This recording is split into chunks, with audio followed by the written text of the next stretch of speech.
En este video vamos a resumir la estructura societaria, la transparencia y los posibles conflictos de interés de algunas agencias de verificación y de las sociedades vinculadas a ellas. En concreto, las sociedades tecnológicas participadas por la Fundación Maldita y Neutral, respectivamente.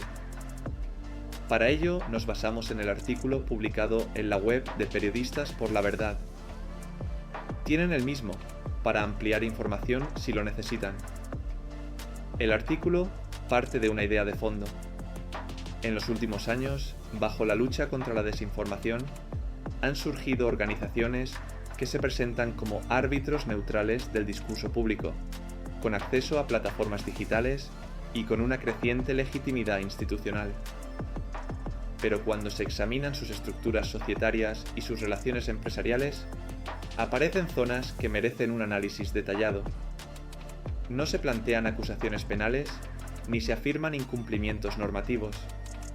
Lo que hace es examinar datos públicos, documentación societaria y memorias disponibles para valorar riesgos, percepciones públicas y posibles conflictos de interés en un sector que ha adquirido una influencia relevante en el ecosistema informativo. Uno de los casos analizados es el de Neutral Media Audiovisual Sociedad Limitada. Esta compañía se define públicamente como independiente y sin vinculación accionarial con ningún otro grupo. Se indica que su socio único es Ana Pastor. Pero para comprender bien esa afirmación, hay que atender también a su propia documentación contable. No solo importa quién participa en su capital, sino también en qué empresas participa la propia compañía. Según la memoria consultada, Neutral Media Audiovisual Sociedad Limitada posee el 58% del capital social de Inar Waya Labs y Technologies Sociedad Limitada, también conocida como True Flag o Inaria, que ha sido creada para desarrollar herramientas informáticas orientadas a la detección de desinformación. No obstante, más allá de esa declaración, no existen elementos que permitan afirmar que sus herramientas se utilicen para el control de narrativas por parte de grandes empresas o grupos de poder. El artículo no dice que esto convierta automáticamente a Neutral en una estructura opaca o incompatible con su actividad de verificación, pero sí sostiene que esta relación debe formar parte del análisis cuando se habla de independencia, transparencia y percepción pública. Esta relación puede ser una amenaza que requiera establecer salvaguardas. Con la información pública, no resulta sencillo conocer con claridad quiénes son los socios minoritarios y qué intereses pueden concurrir en la compañía. La documentación revisada recoge una prima de emisión superior al 1.000.000 de euros, cuya procedencia no aparece explicada de forma fácilmente accesible en los registros habituales o en la información pública consultada. Esta circunstancia no es una prueba de irregularidad, sino un ejemplo de escasez informativa. En nuestro artículo, llamamos la atención sobre la amplia cobertura mediática de la actividad tecnológica de Neutral, pero que determinados desarrollos concretos apenas aparezcan explicados al público general.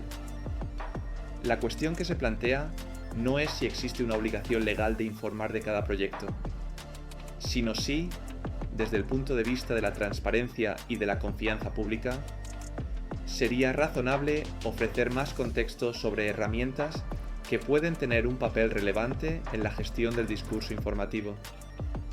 Hay un aspecto que merece especial atención: la financiación y la transparencia de las agencias de verificación asociadas a redes como la IFCN, cuando además mantienen participaciones en otras empresas.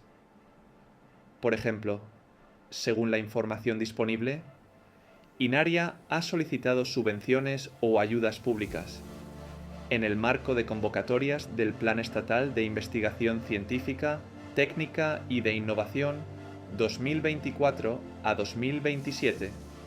En concreto, aparece en una orden oficial donde se recoge la relación de solicitudes que se tuvieron por desistidas en la convocatoria de 2024. Es decir, no estamos hablando de ayudas concedidas, sino de solicitudes que no llegaron a prosperar. Este matiz es importante, pero aún así introduce un elemento de interés, porque contrasta con la narrativa general de independencia que suelen transmitir este tipo de proyectos y con la información corporativa que se ofrece públicamente. Aquí conviene hacer una precisión. Aunque una entidad cumpla con los criterios de transparencia exigidos por organizaciones privadas, eso no condiciona el análisis ni la opinión de un tercero. El escrutinio externo sigue siendo legítimo. De hecho, el propio caso de Neutral es ilustrativo. En su página web, la entidad afirma, literalmente, independencia y 0 subvenciones. Y esa afirmación puede ser correcta, si se analiza exclusivamente a nivel de la sociedad limitada.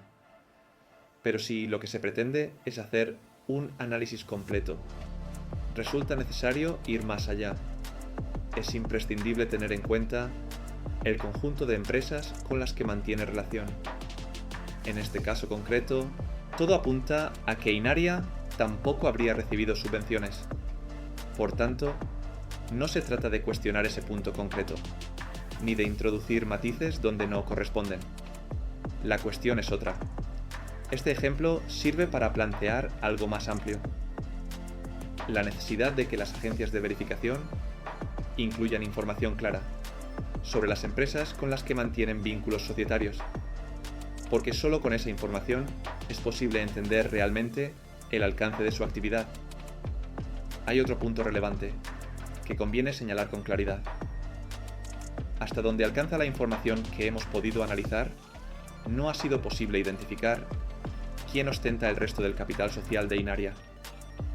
Tampoco se ha podido determinar quiénes son los titulares de las participaciones privilegiadas, que aparecen recogidas en sus propios estatutos. Esto introduce una limitación evidente, porque impide conocer con precisión quiénes son los socios minoritarios y qué intereses pueden estar presentes dentro de la compañía. No se trata de afirmar nada más allá de lo que permiten los datos, pero sí de señalar una carencia. La falta de información suficiente dificulta tener una visión completa de la estructura societaria y, por tanto, de los posibles equilibrios internos de la empresa.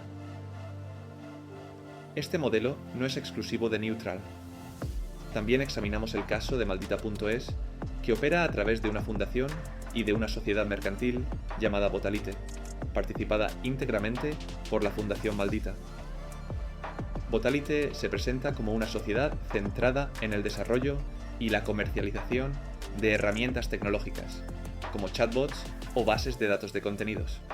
En el caso de Maldita, la propia memoria anual ofrece referencias a Botalite y detalla que la sociedad paga a la fundación por productos que la empresa utiliza para terceros. También se informa en su web de que Botalite aparece como proveedora de servicios usados por diversas organizaciones del ámbito de la verificación. No presentamos esto como un ilícito, pero sí como un elemento que obliga a pensar hasta qué punto se separan realmente las funciones de interés general y las actividades tecnológicas o comerciales. En el caso de Neutral y Maldita, también sería necesario analizar los criterios de redes como la European Fact-Checking Standards Network y la International Fact-Checking Network. Pero esos criterios no deberían condicionar la opinión o el análisis que cualquier tercero pueda realizar sobre estas estructuras. Es decir, la existencia de sellos, redes o marcos sectoriales no limita el debate público sobre la independencia real o percibida de estas organizaciones. Para una total transparencia, sería necesario analizar la financiación y la transparencia de las agencias de verificación cuando mantienen participaciones o relaciones con otras empresas. Por ejemplo, Neutral ha indicado en su página web que su independencia y sus subvenciones están disponibles públicamente. Sin embargo, no basta para cerrar el debate si el control societario inmediato para un análisis completo. puede requerir conocer también el conjunto de empresas con las que mantiene relación.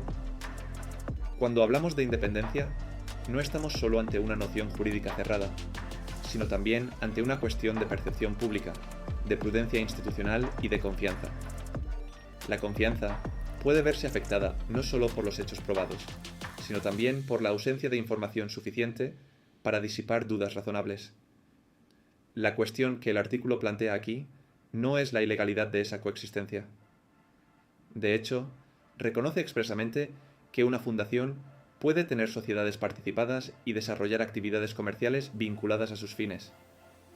Lo que se discute es si esa combinación entre autoridad verificadora, legitimidad pública y actividad mercantil vinculada a la información exige un nivel reforzado de transparencia. Conviene hacer una reflexión de mayor calado. Las agencias de verificación ya no son solo redacciones o equipos periodísticos que revisan contenidos. En muchos casos también desarrollan herramientas automatizadas, sistemas de alerta temprana, análisis de narrativas y tecnologías de monitorización. Eso significa que operan no solo como evaluadores del discurso público, sino también como diseñadores o distribuidores de infraestructuras tecnológicas que pueden influir en la circulación y clasificación de la información. Desde esa perspectiva, nos planteamos un debate ético. Mientras estas organizaciones desempeñan una función de verificación y evaluación en el espacio público, al mismo tiempo, pueden desarrollar o comercializar herramientas potencialmente utilizables por actores con capacidad de influencia, como gobiernos, instituciones financieras o grandes corporaciones. No afirmamos que eso se esté produciendo de manera ilegítima, pero sí que esa posibilidad existe y que, por tanto, debe ser objeto de examen público.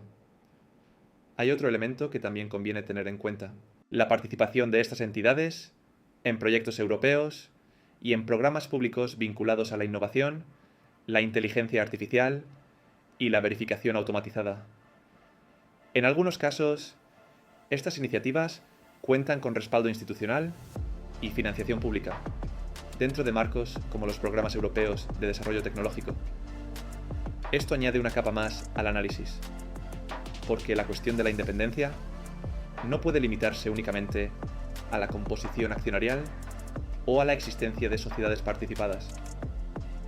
También debe tener en cuenta el entorno en el que operan estas organizaciones, su relación con proyectos públicos, con financiación europea y con el desarrollo de herramientas tecnológicas que pueden tener impacto en el ecosistema informativo.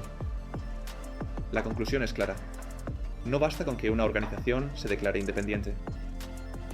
Cuando una agencia de verificación participa en estructuras societarias, desarrolla herramientas tecnológicas, mantiene relaciones comerciales o concurre en ecosistemas financiados con fondos públicos, la independencia deja de ser una simple etiqueta y pasa a convertirse en una cuestión que debe poder examinarse con información suficiente, accesible y comprensible.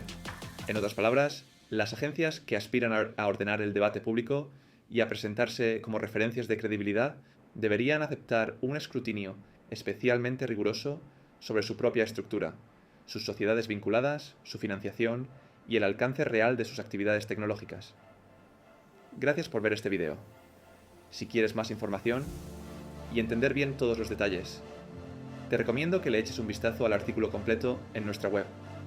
Ahí está todo desarrollado, con los datos y con el contexto que aquí solo hemos podido resumir. Y si te interesa este tipo de análisis, síguenos.